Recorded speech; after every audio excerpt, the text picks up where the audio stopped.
Hi students, today we are going to learn about applied aspects of autonomic nervous system. This is part 2 of the autonomic nervous system. In this we will discuss about diseases or syndrome due to dysfunction of the autonomic nervous system, autonomic drugs, autonomic failure and autonomic function tests. First coming to the disease or syndrome due to dysfunction of the autonomic nervous system. They are organophosphate poisoning and mushroom poisoning. First we will discuss organophosphate poisoning. Okay. So coming to organophosphate poisoning, within the human body, these organophosphates, they will act as inhibitors of the enzyme acetylcholinesterase, leading to excess accumulation of the neurotransmitter acetylcholine at the synapse level. Okay. So normally acetylcholine is degraded by acetylcholinesterase enzyme. Now these organophosphates are inhibiting this acetylcholinesterase enzyme. So it leads to excess neurotransmitter acetylcholine accumulation and excess of its action. This surplus of ACH in the body leads to manifestation of the symptoms associated with the cholinergic toxidrome. So this excess ACH leads to cholinergic toxidrome. The examples of OPs, that is organophosphates, includes insecticides, nerve gases, ophthalmic agents. Insecticides like malathion, parathion, diazinon, phentheon, dichlorvos, chlorpyrifos and ethion. And nerve gases like soman, sarin, tabun. Okay. And ophthalmic agents like ecothiophyte and isofluorophate. All these are examples of organophosphates.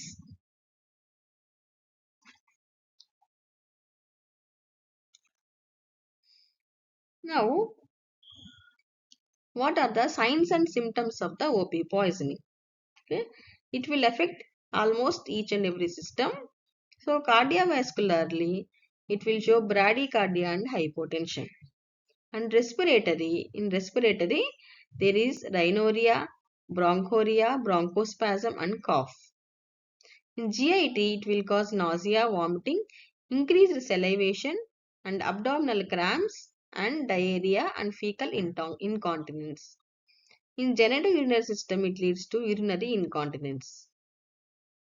In eyes, it leads to blurred vision, increased lacrimation, and in cardiovascular, it also leads to tachycardia and hypertension. And in musculoskeletal system, it leads to weakness, fasciculations, cramps, and paralysis. General effects are anxiety, restlessness, ataxia, convulsions, insomnia, dysarthria, tremors, coma, absent reflexes, respiratory depression and circulatory collapse.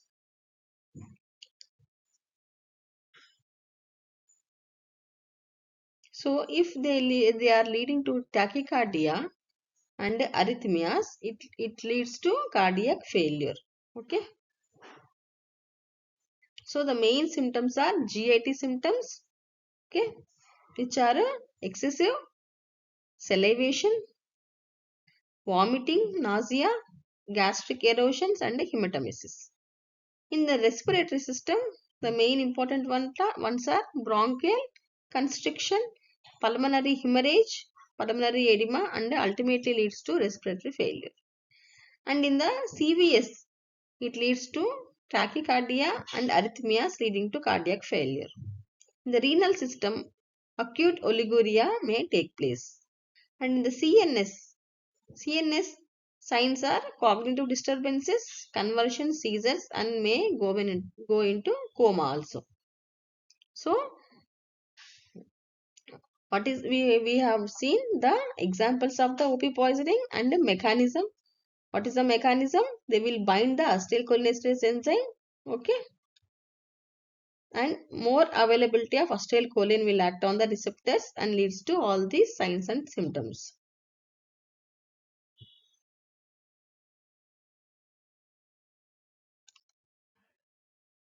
See this? The acetylcholine will act on nicotinic receptor and muscarinic receptor. So, nicotinic receptors, that is NM receptors, present in the neuromuscular junction. Okay. So, because of the continuous action of the ACH, it is leading to weakness, fasciculations, cramps, and paralysis. NN receptors are present in the ganglia, autonomic ganglia and adrenal medulla. They lead to tachycardia and hypertension. Okay, so acting on the nicotinic receptors, it is causing these manifestations. And coming to muscarinic receptor stimulation, they are present between M1 to M5. In the CNS, it is causing anxiety, restlessness, ataxia, convulsions, insomnia, dysarthria, tremors, coma, respiratory depression, and circulatory collapse. While acting on the M2 receptors, which are present in the heart, they are causing bradycardia and hypotension. Okay, so we are seeing both tachycardia and bradycardia. Bradycardia because directly acting on the M2 receptors, and tachycardia because of acting on the N2, that is NN receptors, which are present in the ganglia and adrenal medulla. Now, M3 and M2 receptors in the pupils, they are causing meiosis and blurred vision. And M2 and M3 receptors in the exocrine glands leads to respiratory system, rhinorrhea, bronchorrhea. In the GIT, causing excess salivation and diarrhea. And in the eye, causing increased lacrimation. And in the skin, it is causing excessive sweating. And M2 and M3 receptors, which are present on the smooth muscles, they are leading to bronchospasm, abdominal pain, and urinary incontinence. Okay. Here in the CNS, you see M1 receptors, they will play critical role in the cognitive function. And M3 receptors effect predominates in the pupils, airway, smooth muscles, and mucous glands. Nicotinic receptors are subtyped as N1 or NM and N2 or NN receptors. Muscarinic receptors, we know that they are from M1 to M5. We know this N1, N2 or NM, NN, and muscarinic receptors are M1 to M5. In the CNS, M1 will play critical role in cognitive function. And M3 receptors given before M2. Why? Because M3 receptors predominates in the pupils, okay, and exocrine glands, smooth muscles, mainly in the airway. Coming to the grading of the symptoms and signs. There will be mild, moderate, severe, and fatal grades. In mild grade, what you have to see? The symptoms you can see are dizziness, anxiety, headache, nausea, weakness, and tightness of breath. So signs you have to elicit failure of eye accommodation, rhinorrhea, sweating, salivation, coughing, and lacrimation. In moderate grade, there is worsening of the above symptoms plus restlessness, confusion, dyspnea, disorientation, abdominal pain, and diarrhea will occur. Okay. Here you can see pallor, meiosis, lack of concentration, tachycardia, hypertension, muscle twitching, fasciculations. In severe grade, we can see the above all symptoms and loss of consciousness and seizure activity.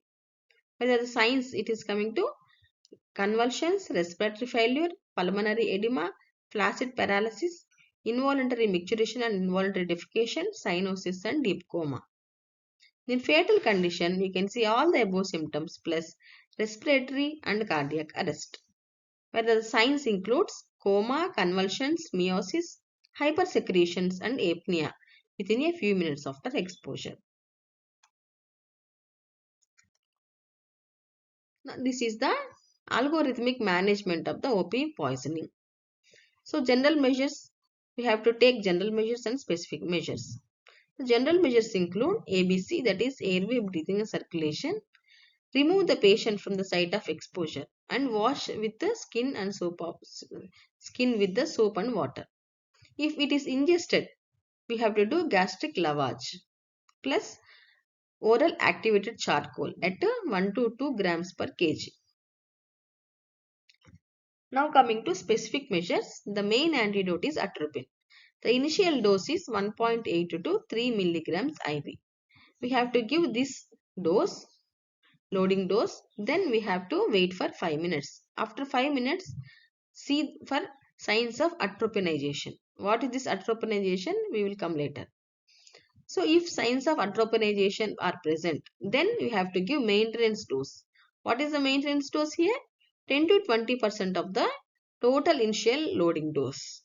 We have to give this over 1 hour in the form of IV infusion. If there are no signs of atropinization, then repeat the IV bolus with the double dose. Then wait for 5 minutes, then see for atropinization signs.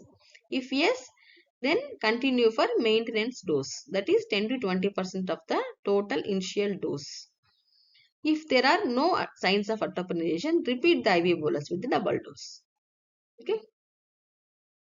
And second one is the pralidoxime.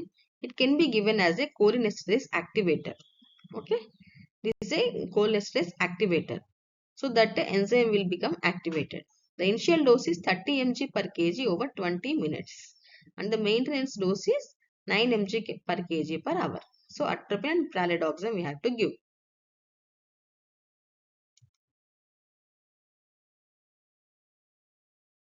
Coming to mushroom poisoning, because of this type of mushrooms, these are called Amanita phalloides. It is also called death cap. It is one of the most poisonous mushrooms. Okay. It is involved in the majority of the human fatal cases. Approximately 95% of the fatal cases are because of these wild mushrooms. These species contains three main groups of toxins. They are amatoxins, phytotoxins and virotoxins. It leads to mushroom poisoning syndrome. Okay, early onset and late onset and delayed onset toxicity can occur. Early onset means in less than 6 hours, the person can experience all these symptoms. What are those? Neurotoxic, okay, cholinergic symptoms, okay. It may lead to hallucinations, epilepsy, and allergy, okay.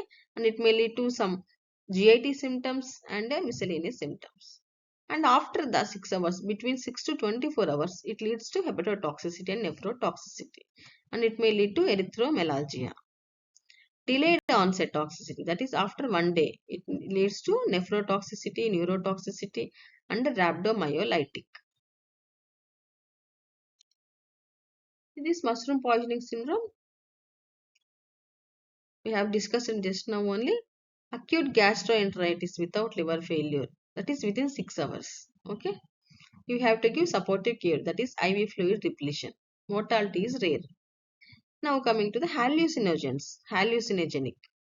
Between 30 minutes to 2 hours it will occur. We have to give benzodiazepines and supportive care.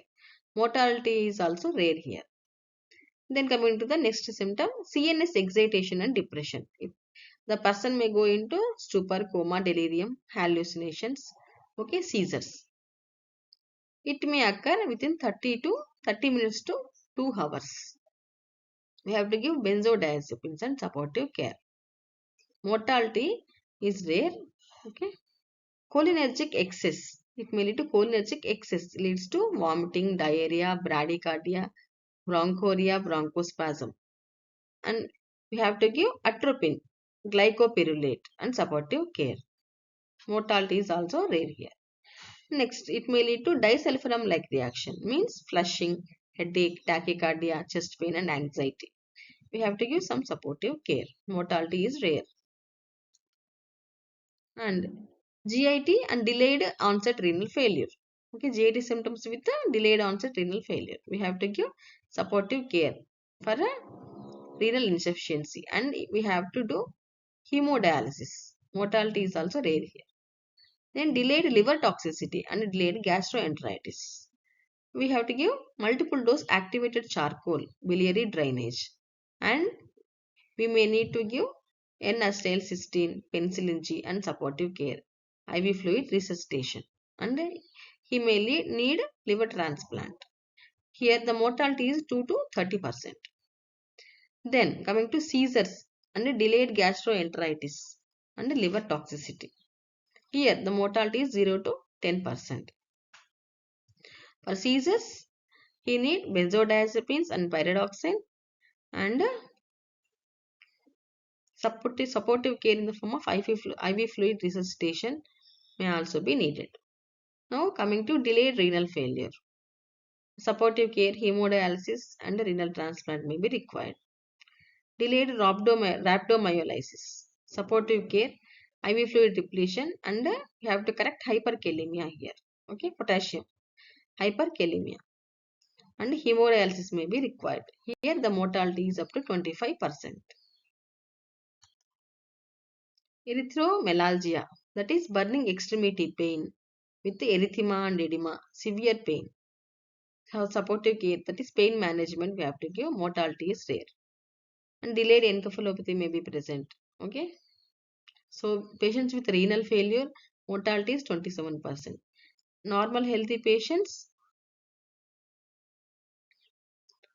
uh, delayed encephalopathy with renal failure, 27% is the mortality rate. Delayed encephalopathy with a normal, otherwise it is normal. There is mortality is very rare. And immune mediated hemolytic anemia. It may lead to immune mediated hemolytic anemia. You have to give supportive care as for autoimmune hemolytic anemia. Okay. And mortality is rare. Then coming to allergic bronchoalveolitis. You have to give corticosteroids and antifungal agents like amphotericin B. Here also mortality is less. See this atropinization and atropine. Atropine is an anticholinergic drug. What is our objective? It should block the muscarinic receptors until the organophosphate is metabolized away from the body. This is the loading dose, that is 2 to 5 mg IV repeatedly every 5 minutes, doubling the initial dose if atropinization is not occurring. In children, it is 0.05 to 0.1 mg per kg. We have to give this atropine since till the signs of atropinization appears. And continued treatment will be maintenance dose, that is 10 to 30% of the atropinization dose for 1 to 2 weeks. So up to 30% of the atropinization dose we have to give for 1 to 2 weeks. What is the target endpoints of atropinization? Means how we can decide that atropinization has happened. That is, these 6 points are necessary. First one is the drying of the pulmonary secretions, that is clear lung fields on auscultation. This is the most reliable point. So on auscultation there should be clear lung field, and heart rate should be more than 80 beats per minute. SBP, that is systolic blood pressure, should be more than 80 mmHg. Pupils are no longer pinpoint, dry axillae, and bowel sounds just present. Okay, clear lung fields, heart rate more than 80, SBP more than 80. Pupils are not pinpoint, and we have to ensure that axillae are dry and vowel sound just present. It's okay. So it is for reversing the cholinergic features, and it will improve the cardiac and respiratory functions. So it mainly acts on the muscarinic antagonists. Anti-muscarinic syndrome, it is because of another mushroom. It is called Amanita muscaria. It has an alkaloid that blocks the muscarinic cholinergic receptors. Okay. So what are the classical symptoms? Symptoms are red as beet, that is skin is flushed. Hot as hair, that is person experience hyperthermia. Dry as bone, that is no sweating and a dry mucous membrane. Blind as bat, that is blurred vision and cycloplegia. Mad as a hatter, that is confusion and delirium. So the person will experience these symptoms. So treatment is same. We have to give atropine. So up to now we have discussed disease or syndrome due to dysfunction of the autonomic nervous system. In that we have discussed about OP poisoning, that is organophosphorus poisoning, and mushroom poisoning. In mushroom poisoning we have seen anti-muscarinic syndrome also. Okay. So what is the treatment? We have to give IV fluids and we have to do gastric lavage with activated charcoal. Okay, it will absorb the poison much better. Okay. and we have to give atropine. And what are the signs of atropinization we have seen. And we have to give physostigmine. Okay. And if the patient is agitated, we should sedate the patient with benzodiazepine. Now we came to the second applied aspect, that is autonomic drugs. These autonomic drugs are classified into sympathomimetic drugs, parasympathomimetic drugs, sympatholytic drugs or sympathetic blockers, parasympatholytic drugs or parasympathetic blockers. We will see each one by one. Sympathomimetic drugs. These are also called as adrenaline-like drugs. These are classified into directly acting and indirectly acting. Directly acting may be on alpha receptors or beta receptors. So directly acting may be classified into alpha agonists, in that non-selective, alpha 1 selective and alpha 2 selective agents will be present. And in the beta agonists, again we have non-selective, beta 1 selective and beta 2 selective. Non-selective means they can act on this or this. So here also non-selective means this may act on this or this. Now indirectly acting, they are releasers or reuptake inhibitors. So directly acting acts on alpha and beta receptors. Indirectly acting, they may displace, that is norepinephrine from the storage site, like amphetamine. That is increased release of norepinephrine will occur from the storage site. They are releasers. Example amphetamine. And some will inhibit the reuptake of norepinephrine. That is example imipramine. And some may act on the MAO. That is, they will decrease the catabolism of norepinephrine by acting as MAO inhibitor. So MAO is catabolizing the norepinephrine. Now they are acting on the MAO and they are inhibiting the MAO enzyme. So that NE is more available. These are sympathomimetic drugs. Okay, these are also called adrenaline-like drugs. So when administered into the body, they will produce the effects like sympathetic nerve stimulation. Okay, and they are classified into sympathomimetic drugs and sympathomimetic drugs are again classified into directly acting. So they are acting on the alpha and beta adrenergic receptors.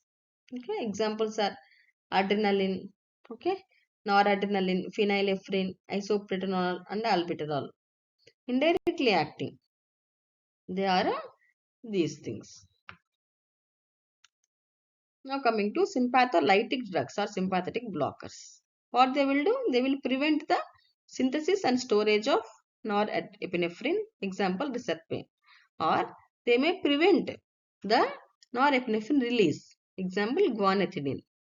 They may block the alpha receptors, example phentolamine. And they may block the beta receptors, example propranolol, metoprolol and timolol. And they may block the transmission of the nerve impulse through sympathetic ganglion, that is ganglionic blockers, example hexamethonium. So by all these five mechanisms, sympathetic blockers will be acting. Okay. Now coming to parasympathomimetic drugs. These are also called acetylcholine-like drugs. They will act on the muscarinic receptors, example pilocarpine and methacholine.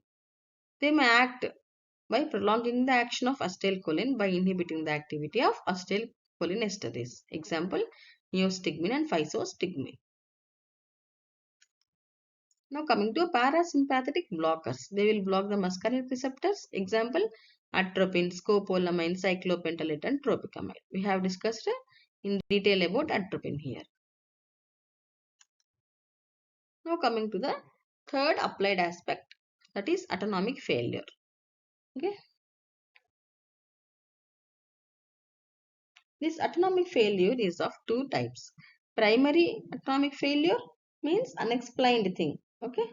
It was previously known as orthostatic hypotension because this is the chief presenting complaint of this disorder. Next, coming to secondary autonomic failure. It occurs due to some general medical disorders. Here, the most common cause is diabetes mellitus. First, coming to primary autonomic failure or orthostatic hypotension. So when you should call that person is having orthostatic hypotension, orthostatic hypotension is defined as a decrease in SBP, that is systolic blood pressure, of 20 mmHg, or a decrease in diastolic blood pressure of 10 mmHg within 3 minutes of standing when compared with blood pressure from sitting or supine position. Okay, it results from an inadequate physiological response to postural changes in blood pressure.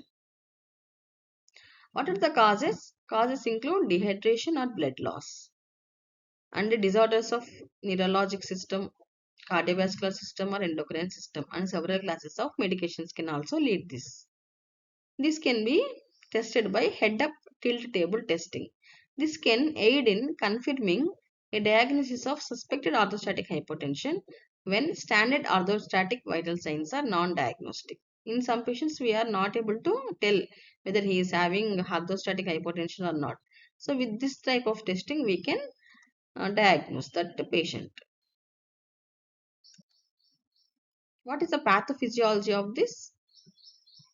A normal hemodynamic response to changes in posture requires normal function of the cardiovascular and autonomic nervous systems. Okay, so we have to have normal CVS and autonomic nervous systems.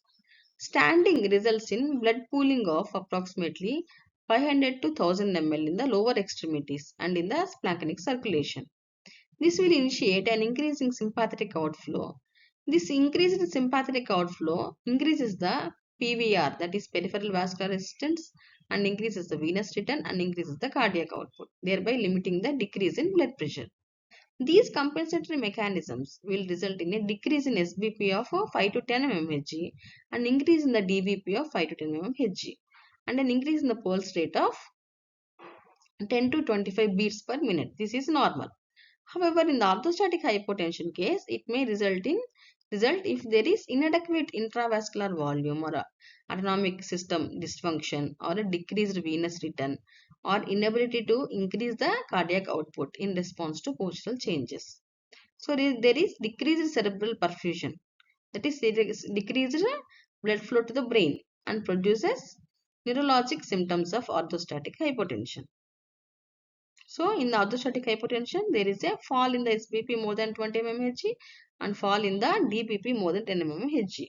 Okay, within 3 minutes of standing from lying or sitting position.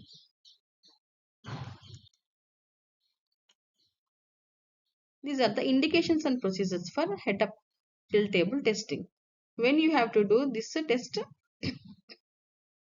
when there is high probability of orthostatic hypotension, despite an initial negative evaluation, for example in Parkinson's disease, and patients with a significant motor impairment that precludes them from having standing vital signs obtained. So they cannot stand. So we cannot take the measurement and monitor the course of autonomic disorder and its response to therapy. For a monitoring also we have to do this testing. How to do this test?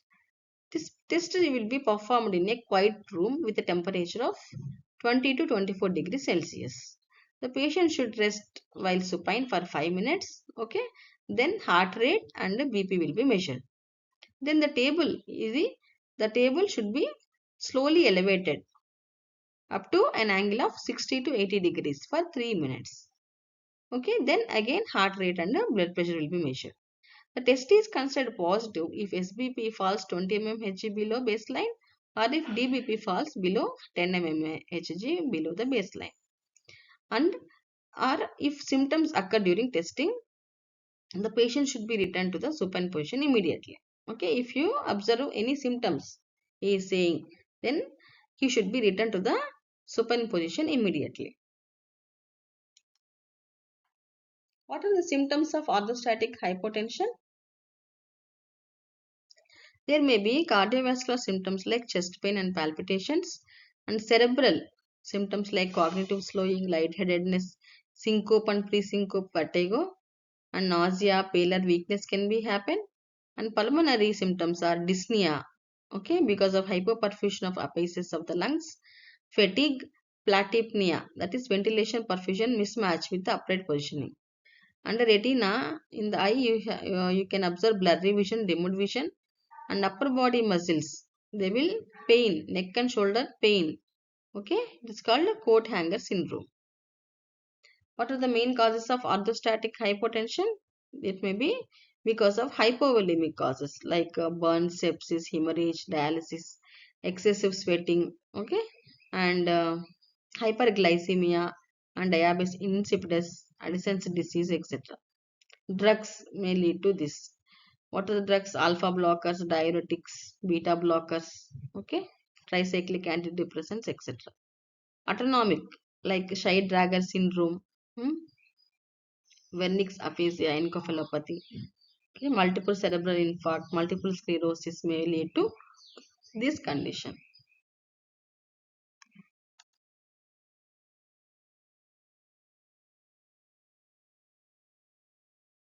Now coming to secondary autonomic failure, it is again having many causes, central causes, spinal, peripheral, miscellaneous, drugs and neurally mediated syncope. Secondary autonomic failure, so the first cause is central, that is presence of brain tumors, especially of the third ventricle or in the posterior fossa, and multiple sclerosis, syringobulbia, and age-related problems leads to secondary autonomic failure. And spinal causes like spinal transverse myelitis, syringomyelia, spinal tumor can cause this. And peripheral causes like Guillain-Barré syndrome, tabes dorsalis, diabetes mellitus, amyloidosis can also lead to secondary autonomic failure. Miscellaneous things like autoimmune disorders, collagen disorders, renal failure, neoplasia, okay, HIV infection can also lead to this. And drugs like centrally acting drugs such as clonidine, reserpine, methyl dopa, and peripherally acting drugs like guanethidine, prazosin, propranolol can also lead to autonomic failure.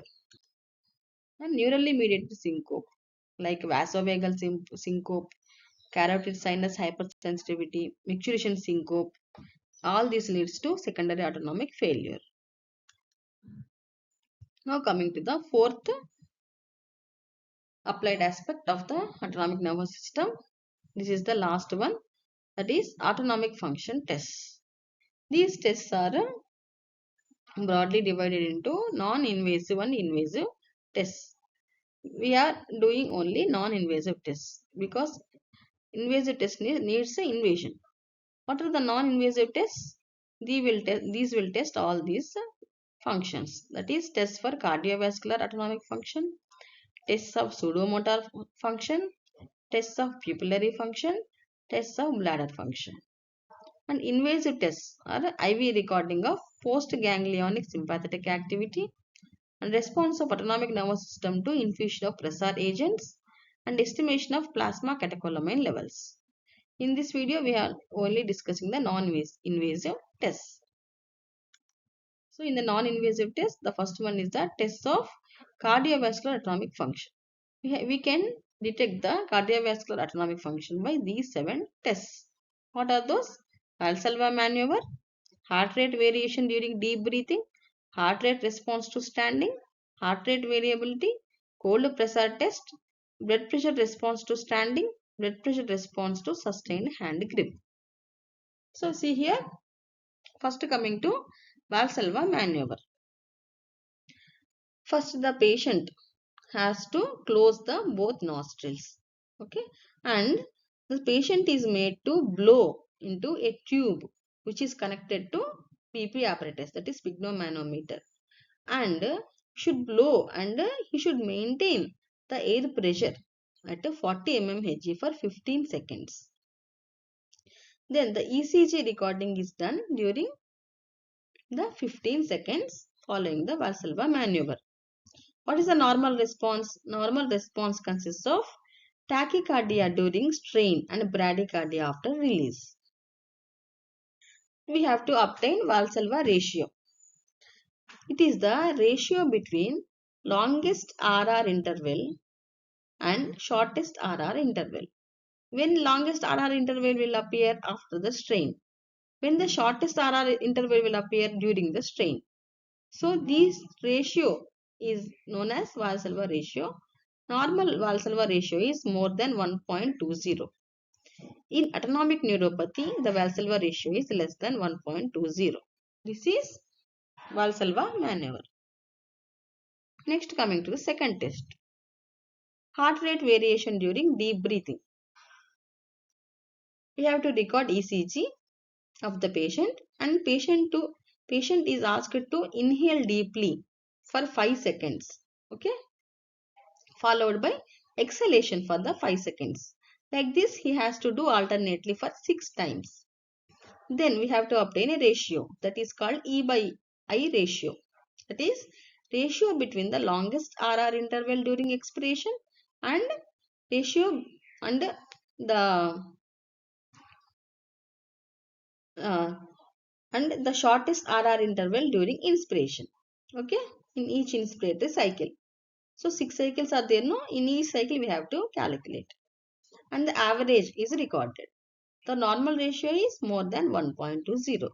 In autonomic dysfunction, it is again less than 1.20. Okay, the ratio is same in Valsalva and a heart rate variation during deep breathing.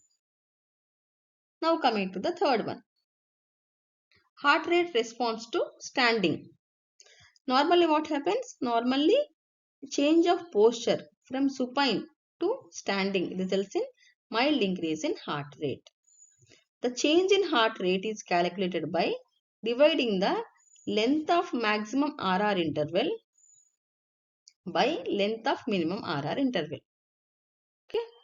Increase in standing heart rate less than 15% over supine is suggestive of autonomic neuropathy. Okay. So it should be more than 15%, the change in the heart rate between the supine and standing positions. So with the help of ECG, we have to take this ratio, and how much percent it is increased we have to calculate. Now coming to the fourth one, heart rate variability, HRV. What is the meaning of heart rate variability? It refers to beat variation of the heart rate. The sympathetic and the parasympathetic, this is vagal discharge. They are directed to SA node. They are usually synchronous with each other with each cardiac cycle. These discharges can be modulated by central and peripheral oscillators. These modulating effects of a neural mechanism on heart rate, heart rhythm are inferred with the help of HRV analysis. So what is the heart rate variability? We have to see with each cardiac cycle. Normally there is a heart rate variability. Next coming to CPT, that is cold pressure test. It measures the function of sympathetic activity on the cardiovascular system. Blood pressure is recorded while dipping the hand in cold water. Okay, the hand should be dipped in cold water, which are about 8 to 10 degrees Celsius. Now we have to record the blood pressure. The blood pressure should be raised more than 15 mmHg from the basal value. That is a normal response. If it is less, then it implies there is autonomic dysfunction. Now coming to the sixth one, blood pressure response to standing. Normally, a change of posture from supine to standing leads to slight fall in SBP, which is less than 10 mmHg. In autonomic dysfunction, what is happening? There is more fall of the SBP, more than 10 mmHg, or even more it will be fall. This is the orthostatic hypotension. Now coming to the last one, blood pressure response to sustained hand grip. Patient is asked to maintain hand grip with a hand grip dynamometer at 30% of the maximum voluntary contraction for 5 minutes. So first he have to take the hand grip dynamometer, then he have to do the maximum voluntary contraction, that is up to how much he can contract. Then he should release the dynamometer. After that he has to maintain 30% of the obtained value, that is 30% of the maximum voluntary contraction for how much time? For 5 minutes. Now we have to see BP. Normally diastolic blood pressure shows an increase by more than 15 mmHg. In autonomic dysfunction, the DBP raise is always less than 10 mmHg. So with the help of these 7 tests, we can test the cardiovascular autonomic function. Now coming to the tests of pseudomotor function. We can test the pseudomotor function by these two things. That is, evaluation of sweating response to heat exposure and galvanic skin response. So coming to the first one, evaluation of the sweating response to heat exposure. So how to perform this test? The patient is exposed to electric heater till the body temperature is raised by 1 degree centigrade. And now the sweating response is studied by demarcating the area of the sweating. Okay, we have to apply iodine starch or alizarin red or quinazarin powders. So if the sweating has happened, they will change the color when they are moist. So when the skin will be moist when the sweating is occurred. So if they change the color, then it will be normal. Then coming to the second test, that is GSR, galvanic skin response. It is based on the change in skin electrical resistance. It is an ectodermal response that determines changes in the electrical conductivity of the skin caused by increased activity of the sweat glands. Okay. So the sympathetic activity increases the conductance that is measured from the fingertips by placing electrodes on middle distal phalanges, index and middle finger. Okay, we have to place the electrodes on the index finger and middle finger where we have to keep middle and distal phalanges. We have to keep the electrodes. So when the sweating is occurring, there is a change in the skin electrical resistance because sweating causes a change in the electrical conductivity of the skin. Because of the sweat, the electrical conductivity will increase. A wave-like increase in skin conductance begins 1 to 2 seconds after the onset of the stimulus. And the peak reaches within 5 seconds. So there is an increase in the electrical conductivity and decrease in the skin electrical resistance because of the sweating mechanism. If it is there, then it is okay. So that is normal pseudomotor function. Next, coming to the tests of pupillary functions. Okay. So these pupillary function tests are specifically useful in detecting the sympathetic denervation of the iris. For example, as in the Horner syndrome. So sympathetic activity in the iris you have to see. These tests are cocaine test and adrenaline test. What is this cocaine test? This cocaine prevents the reuptake of norepinephrine at the adrenergic synapse. So when you instill 4% cocaine, okay, in the both eyes, the normal pupil will dilate, but the diseased people like Horner's pupil will not dilate. So normal people will be dilated with the cocaine. Now coming to adrenaline test. When adrenaline in 1 in 1000 strength or 1% noradrenaline is instilled in both eyes, what happens? Horner's pupil dilates more than the normal due to denervation hypersensitivity in the diseased eye. So when you install adrenaline 1 in 1000 or when you install 1% noradrenaline in both eyes, what happens? Normal eye will dilate, but the Horner's pupil eye will dilate more because of the hypersensitivity because of the denervation. Okay, that is the adrenaline test. Now coming to the last test, that is test of bladder function. So in autonomic dysfunction, if you measure the cystometrogram, that is bladder filling capacity against the pressure built up in the bladder, that is cystometrogram, the test will reveal absence of the accommodation of bladder, okay, in response to bladder filling. So there is no accommodation of the urinary bladder in response to bladder filling, and there is absence or poor voluntary bladder contraction. So when we asked the patient to micturate, there is poor voluntary bladder contraction, and the bladder capacity may be increased up to 1 liter, okay, in the advanced cases of autonomic neuropathy. Okay, so that completes the non-invasive tests. And we have seen the invasive tests like invasive intravenous recording of the Postganglionic sympathetic activity and response of autonomic nervous system to infusion of pressure agents and estimation of plasma levels of the catecholamines. All these three are invasive tests. These invasive tests are not performed routinely. Non-invasive methods are commonly used due to their ease of the performance. Okay. So, in the second part of the autonomic nervous system, we have seen the applied aspects. What are those? First one is the disease or syndrome due to dysfunction of the autonomic nervous system. In that we have discussed OP poisoning, that is organophosphorus poisoning and mushroom poisoning. OP poisoning cases you will see many um, in your area, that is in the emergency casualty. And second one is the autonomic drugs. Okay, autonomic drugs are sympathomimetic, parasympathomimetic, sympatholytic and parasympatholytic drugs we have seen. Then the third one is the autonomic failure. In that we have discussed primary and secondary. Primary autonomic failure, or it is also called orthostatic hypotension. These cases also you will see more. And last, coming to the autonomic function tests. Invasive and non-invasive tests. Non-invasive tests are performed more commonly. So in that we have four categories. Tests of cardiovascular autonomic function by Valsalva maneuver, heart rate variation during deep breathing, heart rate response to standing, heart rate variability, hold pressure test, and blood pressure response to standing, blood pressure response to sustained hand grip.